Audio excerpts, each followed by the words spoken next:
₹5 की थाली। एक रोज सुनंदा पूर्णिमा से कहती है, बहू, मैं क्या सोच रही थी कि क्यों ना हम गरीबों के लिए कुछ करें। ऐसे भी हमारे घर का काम तो सुबह सुबह ही खत्म हो जाता है और हम दोनों पूरा दिन फ्री बैठी रहती हैं। ऐसे में हमारा मन भी तो नहीं लगता। मन तो मेरा भी नहीं लगता मम्मी जी। हम लोग ना गरीबों के लिए खाना उपलब्ध करवा सकते हैं, वो भी कम से कम में, जहाँ वो पेट भर खा सके। ₹5 की थाली जिसमें दाल, चावल, सब्जी, रोटी, सलाद सब कुछ रहेगा, जिससे एक आदमी का पेट भर जाए, लोगों की मदद भी हो जाएगी और हमारा मन भी लग जाएगा।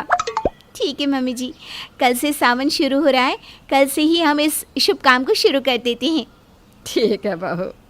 पूर्णिमा और सुनंदा बाजार जाकर 100 लोगों के लिए खाना बनाने का राशन ले आती हैं और बड़े बड़े बर्तन खरीद लेती हैं। अगले दिन दोनों सास बहू सुबह 4 बजे उठ जाती है और अपने घर का काम खत्म करके ₹5 की थाली बनाने में लग जाती है। आज उनका पहला दिन होता है और साथ ही सावन का भी पहला दिन। दोनों मिलकर रोटी, आलू की सब्ज़ी, दाल, चावल बनाती हैं और अपने घर के बाहर एक बड़े से टेबल पर खाना सजाकर आवाज़ देने लगती है, बस ₹5 की थाली, ₹5 की थाली, आइए आइए और अपनी भूख मिटाइए। जिसे कहीं नहीं मिलता है खाना, वो यहाँ आकर ₹5 में पेट भर खाना। तभी वहाँ से एक बूढ़ा आदमी गुजरता है और वो सुनंदा के पास आकर कहता है, सच में ₹5 में पेट भर खाना मिलेगा? बहुत दिनों से पेट भर खाना नहीं खाया। हाँ जी बिल्कुल मिलेगा, और वो भी हर रोज़। ये लो, ₹5 भीख मांग कर मैंने जमा किया है। पूर्णिमा एक थाली लगाकर बूढ़े को देती है। बूढ़ा झट से खाना खा लेता है और कहता है, अब तो मैं रोज 3 वक्त यहीं खाना खाने आऊँगा। खाना बहुत स्वाद था। मैं भी जाकर अपने गरीब भाइयों को बताता हूँ कि यहाँ ₹5 में थाली मिल रही है। भगवान आप लोगों का भला करे। शुक्रिया बाबा, ज़्यादा से ज़्यादा लोगों को बताइएगा।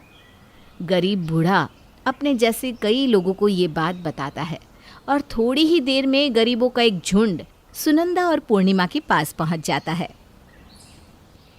₹5 की थाली हमें भी चाहिए, हमें भी चाहिए ₹5 की थाली। हाँ, सबको मिलेगी थाली। सब लाइन में खड़े हो जाइए और एक एक करके यहाँ आकर थाली ले जाइए। पूर्णिमा सबको एक एक करके थाली देती है और सुनंदा सबसे पैसे लेती है। सभी गरीब खाना खाकर खुश हो जाते हैं। शाम तक तो सारा खाना खत्म हो जाता है। रात को सास बहू मिलकर हिसाब करती हैं। बहू, जोड़कर बता दो कि हमारे घर से कितने पैसे गए। मम्मी जी, घर से तो एक फूटी कौड़ी भी दी गई, उल्टा कुछ पैसे बच गए। हैं? सच में? तब तो एक औरत को अपने साथ काम पर रख लेते हैं, क्योंकि अकेले हम दोनों रोज़ इतने लोगों का खाना नहीं बना पाएंगे। हाँ मम्मी जी, ये तो बहुत मेहनत का काम है। मैं तो एक ही दिन में इतना थक गई हूँ कि पूछिए मत। ठीक है, जो पैसे बचेंगे उसमें से काम वाली को पैसे दे देंगे। पुण्य का पुण्य, और घर से कुछ जाएगा भी नहीं। अगले दिन सास बहू एक काम वाली माया को रख लेते हैं और उससे ही सारा खाना बनवाते हैं और समय पे फिर से खाना भी लगा देती हैं। ₹5 की थाली, आइए आइए, ₹5 में भरपेट खाना खाइए। सुनंदा के इतना कहने की देर थी कि गरीबों की लाइन लग जाती है। फिर पूर्णिमा सबको खाना देती है और सुनंदा पैसे काटती है। इस तरह दिन बीतने लगते हैं और 1 महीना पूरा हो जाता है। महीना पूरा होने पर पूर्णिमा और सुनंदा हिसाब करती हैं। मम्मी जी, पूरे 10,000 बच गए हैं। 2,000 माया को दे देंगे, फिर भी 8,000 की गोटी कमाई हुई है। माया को 2,000 नहीं देना, उसे तो 1,000 ही बहुत है। अरे 2,000 के जैसा किया क्या है उसने? देखो, 1 महीने में 9,000 की बचत, बस ₹5 की थाली में। अगर हम ₹10 कर दे तो डबल कमाई होने लगेगी ना। हाँ मम्मी जी, हम दोनों तो बिजनेस वुमन बन जाएंगी और सबको दिखा देंगी कि हम भी किसी से कम नहीं है। दोनों सास बहू के मन में लालच आ जाता है। अगले दिन माया को सुनंदा 1,000 देती है। पैसा देखकर माया का मुंह बन जाता है। लेकिन बात तो 2,000 में हुई थी ना, इतना काम इतने कम में कैसे होगा माँ जी? ठीक है, करना है तो कर, नहीं तो मत कर। माया मजबूर होती है, इसलिए वो काम छोड़ नहीं पाती, लेकिन मन ही मन कहती है, मेरी मजबूरी का फ़ायदा उठा रही हो ना। अब देखो तुम्हारे साथ क्या क्या होगा। एक गरीब को सताना कितना भारी पड़ेगा।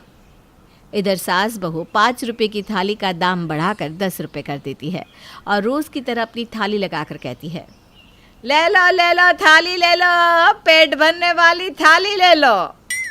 इतना सुनते ही गरीबों का झुंड आ जाता है। तब पूर्णिमा कहती है, 10 रुपये में पेट भरने वाली थाली ले लो, एक बार आओ और पेट भर के खाओ। सारे गरीब एक दूसरे की ओर देखने लगते हैं। उनके लिए तो 5 रुपए की कीमत भी बहुत ज़्यादा थी। अचानक से डबल दाम दे पाना उनके लिए मुश्किल हो जाता है। तभी गरीब बूढ़ा कहता है, 10 रुपये अचानक से इतना ज़्यादा हम कैसे दे पाएंगे? अब क्या करें बाबा, सब चीज़ों का दाम बढ़ गया है ना, हम तो अपने घर से दे रहे हैं। अब क्या करें हम, लेना है तो ले लो वरना चले जाओ। मजबूरी में सब थाली ले लेते हैं और सास बहू के चेहरे पर चमक आ जाती है। फिर रोज़ की तरह शाम तक खाना खत्म हो जाता है और शाम को सुनंदा कहती है, बहू, कल हम लोग ना बची कुची सब्जी खरीदेंगे, सस्ती पड़ेगी, जिससे हमें और भी कमाई होगी। ऐसे भी इन लोगों को ताज़ा खिलाकर हमें कौन सा फ़ायदा होगा। देखा मम्मी जी, आज कैसे वो बूढ़ा दाम के लिए बहस कर रहा था। ठीक कहा आपने, थोड़ी गली सड़ी सी सब्जी हुई तो इन लोगों को क्या ही फ़र्क पड़ेगा। ऐसे भी ना ये लोग तो सड़क से चुन चुन कर खाते हैं, इन्हें कुछ नहीं होने वाला। अगले दिन सुबह सास बहू जाकर बची कुची सड़ी गली सब्जियां ले आती है और माया खाना बनाते हुए कहती है, इन दोनों ने तो हद ही कर दी। मदद के नाम पर ये लोग कितना गिरेंगी। इतने में पूर्णिमा आ जाती है और माया उससे कहती है, भाभी, छोटा मुंह बड़ी बात। आप बहुत काम करती हैं, तो जो कमाई होती है उसके आपको 80% तो मिलने चाहिए ना। सारा दिमाग भी तो आपका रहता है। आपसे अच्छा बिजनेस कोई कर सकता है क्या? इतना तो हक बनता है आपका। हाँ ठीक कह रही हो, मम्मी जी तो बैठे बैठे ऑर्डर करती रहती है और पैसे लेती है। मैं एक एक जन को थाली सजा कर देती हूँ और आवाज़ लगा लगा कर ही मेरा तो गला फट जाता है। वही तो भाभी। मौका पाकर माया सुनंदा से कहती है, माँ जी, छोटा मुंह बड़ी बात। मैंने सुना भाभी किसी से फ़ोन पर कह रही थी कि आप तो बस बैठे बैठे ऑर्डर करती रहती है, सारा काम तो वो करती है, इसीलिए इस बिज़नेस में उनका 80% है और आपका 20% है। उसकी इतनी हिम्मत? अरे मैं तो जवानी में 100 लोगों का खाना अकेले ही बना लेती थी। इसी के कारण तो तुम्हें रखा। एक ही दिन में इसकी हालत ख़राब हो गई थी। दोनों सास बहू के दिल में एक दूसरे के लिए जहर घुल जाता है। इसी तरह महीना बीत जाता है और आखिरी दिन पूर्णिमा हिसाब करती है। बहू, कितना बचा इस महीने? 30,000 बचे हैं मम्मी जी, अपना अपना हिस्सा अलग कर लेते हैं। पूर्णिमा 7,000 सुनंदा को देती है और खुद 22,000 रख लेती है। ये देखकर सुनंदा कहती है, दिमाग खराब है क्या तेरा? हाँ, क्या मुझे माया समझा है? कुछ होता तो है नहीं तुझसे, और यहाँ पैसे पूरे चाहिए। तो आपने क्या किया है? हाँ, आप ये सब अकेले कर पाती? 22,000 मेरे हैं, दिमाग मेरा था, मेहनत मेरी थी। 22,000 मेरे हैं। अब दोनों सास बहू में लड़ाई हो जाती है और जब अगले दिन माया आती है तो पूर्णिमा उसे 1,000 देते हुए कहती है, आज दुकान नहीं लगेगी। क्यों भाभी, क्या हुआ? अरे जब हमें लगाना होगा तो तुझे फिर से बुला लेंगे। माया पैसे लेके वहाँ से चली जाती है।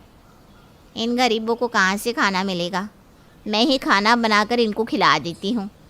माया बाजार से राशन लाकर खाना बनाती है और सास बहू की जगह खुद ही खाना लगाकर खड़ी हो जाती है। 5 रुपए की थाली, आओ और 5 रुपए में पेट भर खाओ। माया की आवाज़ सुनकर वहाँ गरीबों की भीड़ लग जाती है और शाम तक तो सारा खाना बिक भी जाता है। उन गरीबों में से ही माया 2-4 आदमियों को काम पर रख लेती है। माया को ये काम करता देखकर सास बहू के सीने में आग लग जाती है और दोनों आकर माया से कहती हैं, तेरी इतनी हिम्मत, हमारे साथ गद्दारी की? हमें लड़वा कर खुद दुकान लगाकर बैठ गई। तभी वहाँ गरीब बूढ़ा आकर कहता है, लालच बुरी बला है, तुम दोनों को तुम्हारे लालच ने हरा दिया। गरीबों का हक खाओगी तो यही होगा ना। मदद के नाम पर तुम दोनों ने तो धंधा शुरू कर दिया। लालच लालच बुरी बला है, कभी ना करना। सुनंदा और पूर्णिमा नज़र झुकाए वहाँ से चली जाती हैं और माया अपना जीवन गरीबों की सेवा में लगा देती है।